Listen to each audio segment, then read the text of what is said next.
RunDNA has an extensive range of running and walking footwear. They're trusted by podiatrists and physiotherapists. The RunDNA fitter's advice is second to none. Pop into RunDNA, 20 Manton Street, Hindmarsh, or 391 Fullarton Road, Fullarton. They're open 7 days, plenty of off-street parking. If you walk or run, you need to run DNA.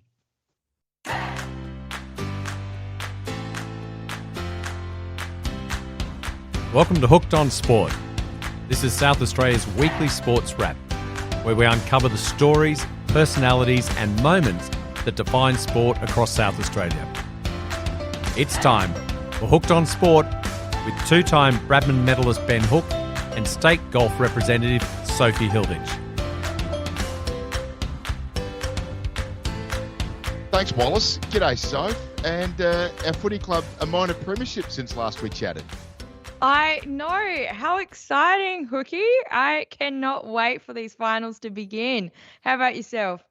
I suspect it'll be against Collingwood. Well, it's certainly going to be against Collingwood. I reckon that'll be next Thursday night. So it comes around quick, doesn't it? That's 10 days away. We talk about the pre-finals bye, but there'll be plenty of build-up. Of course, we've got a Wednesday night game now, which will have an effect on the finals. Gold Coast playing Essendon. But, yeah, can you believe it's going to be Adelaide and Collingwood just a couple of weeks after that tumultuous game a couple of weeks ago that was so close? And there was so much fallout from it with the Isaac Rankin issue. So these two clubs are going to be very, very spirited. I note with interest that Adelaide Oval is signing up more security for the night. So they are preparing for what's going to be, I think, a really spicy sort of battle. I can't wait. Yeah, I'm so excited for this one, Hookie. I think this is actually the perfect final to start off the final series for the Crows. I think there's going to be a bit of fire coming out with the Crows boys of everything that happened with Isaac Rankin. And I don't know about you, Hookie, but actually last time we played Collingwood, I lost my voice after that game because I was screaming so much at the umpires and everyone or anyone who would listen to me. Nice to know it's always the umpires that take responsibility for whether things are good or poor in our lives. We always someone to blame, isn't it? The umpies. Hey, just while we're on Isaac Rankin, gone to Italy. What did you make of it? What did you make of the coverage of it? Well, it's been pretty news-breaking, hasn't it? It's been pretty controversial. I mean, there's going to be a lot of differing opinions out there, and I'm sure you've got one yourself, Hookie. Just dishing me up a half volley outside off stump there, Sophie. Well, look, I think it's probably pretty reasonable in the circumstances. I imagine the Adelaide Football Club has sent him to Italy, making sure that he is very well catered for with training, diet, nutrition, all of those sorts of things. This is not going to be a simple holiday, but getting him away from the spotlight, I think, makes some sense. I've got to say one thing, though, Soph. I am really uncomfortable with the coverage. I saw the story last night on 7 News. That is clearly amateur vision that someone opportunistically on the same flight as Isaac has taken. They've taken it without his knowledge, and then I imagine they have solicited that to Channel 7, who's gone on and bought it. I would be very, very confident that they've paid some money for that vision, and I am really uncomfortable with that.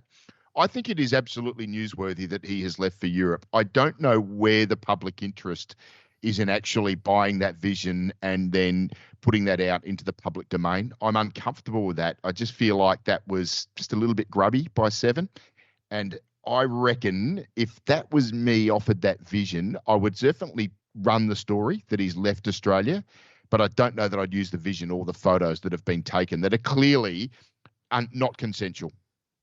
Yeah, that's a great point, Hookie. I probably actually hadn't really turned my mind to that coverage point, and it's actually an excellent point that does look like it's been taken from a personal phone, doesn't it? Let's get on to a few other issues. Pre-finals bye. So we're going to have some footy on Wednesday, but there'll be no AFL men's football this coming weekend. Do you like that, or do you prefer the old days when we got straight into the final series?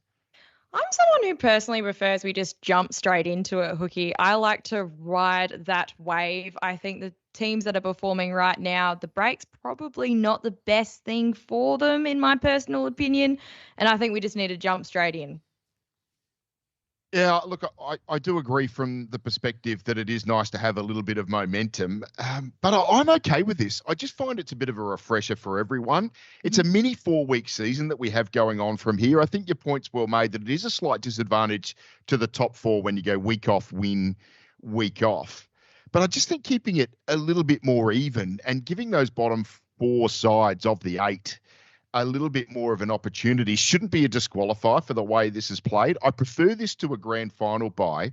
I still think 2 games next weekend would be ideal. And I've got to make the point that the Western Bulldogs look for every possibility that they're going to miss the finals with 14 wins from 23 matches. So I'd love to see a final 10. I've made this point on this show at least once before.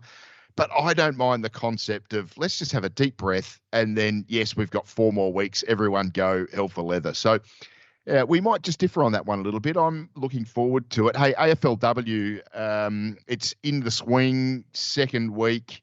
Gee, it was hard watching, I've got to be honest. We saw 4 games with margins in excess of 70 points. There were 6 games where the winning team doubled the score of the losing team.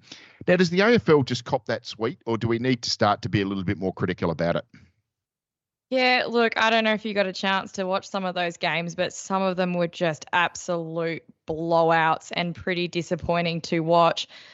And look, I think they really do need to look at getting some changes to that league structure. Now, hear me out, Hookie, but I'm thinking. Have you got a proposal for me? I'm just putting it out there. But I'm thinking we need to look at trying to get maybe 2 AFLW league divisions with a promotion and relegation system, just trialing it out for, say, maybe about 4 years. Let's just pinpoint that. But let's do a top 10 and a bottom 8 with the 10th relegated from the first division.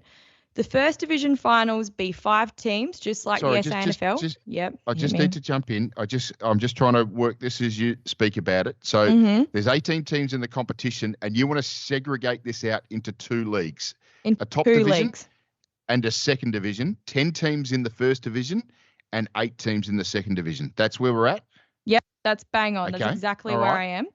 I'm thinking the first division, the finals be 5 teams, just like SANFL. And the bottom division plays prelims, so that's 2v3, and then there's a grand final. Then so let's just say top division, there's a top 5, and they play like the SNFL 4-week final series. So there'll be an elimination and a qualifying, 2 semis, a prelim, and a granny. Yep. Okay. Yep. Hang on. Now I'm thinking for the bottom and the relegation, there's a playoff between the last team in the top division and the winner of the bottom. Now, that will be 9 finals in total, which is exactly what the AFLW has just right now. Now, I'm thinking maybe this final structure and this league division is going to create some more interesting games, closer games, and maybe a bit more intriguing for our viewers. Yeah, okay. It's fascinating. It's a great concept, Soph. You've done some work thinking this through. I do like the fact that for an interim period, we're going to see the better teams play the better teams more often and the lesser teams play the lesser teams a bit more often. I really love the concept of the battle for the club that is staying in the top division, taking on the top-ranked team out of the bottom division. So a couple of things I'm thinking about. What would happen with the draft? So let's say you're the number 1 draft pick and you're automatically consigned to the second division for at least the following year. That's probably one thing I would have to think about. How would the draft work? And then at what point would we say, yeah, okay, let's get back to 18 teams? You've sort of said 4 years, and I think that's probably pretty reasonable in the interim. But could this be an ongoing problem where we do see clubs that are really struggling and stuck down the bottom of the ladder for an extended period of time? Now, the draft and salary cap are supposed to fix these sorts of things, but Soph, as I'm ticking this over in my mind, 2 divisions of AFLW, a top 5, a bottom 3, the top team from the bottom 8 plays against the bottom team from the top 10. Good. Yeah, I like it. Not going to argue with it. I'll think about that over the course of the next week, and I'll try and come back. But I don't have too many criticisms of that at the moment, Soph. I like it. That would be something that I would think would be really interesting, would garner some interest, and there'd be some amazing finals at the end of all of that. Yeah. All right, we're going to give that some thought. Well done, Soph. Excellent. That's one of the biggest compliments. It's one of the biggest compliments you've ever given me, Hookie, so I'll absolutely take it. But I just think well done. The AFLW is growing, and I think this gives it a chance to even grow more. It's going to bring more viewership. That's more my point. It's going to bring more interest to the game, more people watching it, and I think it's a good starting point, something different. I do think that if AFLW chases an image of AFL men's, then it will always be the poor cousin. And I do think concepts like this that create a point of difference is something that it can drive interest in the league. I mean, they're 16-a-side as distinct from 18-a-side. There's a whole host of things that they do that I find fascinating. But that would be a real game changer, wouldn't it? Yeah, I'm liking your thinking there, Soph. Well done. Thank you for bringing that to us. Can I just share with you a little bit of footy news from around South Australia that I reckon is fascinating? Byron Pickett Jr.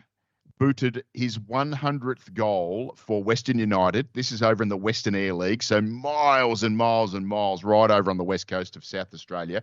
He kicked 20 for the match against Thevenard, and he's booted 102 for the season in just 10 games. So this is the son of Byron Pickett, the North Melbourne and Port Adelaide player. He's booted 100 goals in 10 games. That's pretty amazing. A lad called Fraser Bradley from Hatherleigh in the Mid-South East League. He also kicked his 100th for the season, so congratulations to him. Interesting day for the Burton family, Soph. Ryan Burton delisted by the Port Adelaide Football Club today. On the same day, his dad, Craig, has resigned as CEO of the North Adelaide Football Club. He's off to take on the role as general manager of the Noosa Head Surf Club. Now, Berto, massive surf lifesaving man, been very heavily involved in the Glenelg Surf Lifesaving Club for years, and the Noosa Head Surf Club is enormous. So that will be a great job for him. I know that's something he's really passionate about, but gee, North Adelaide will be disappointed to lose a very, very good operator. Just a bit more footy news from around the country zones in particular.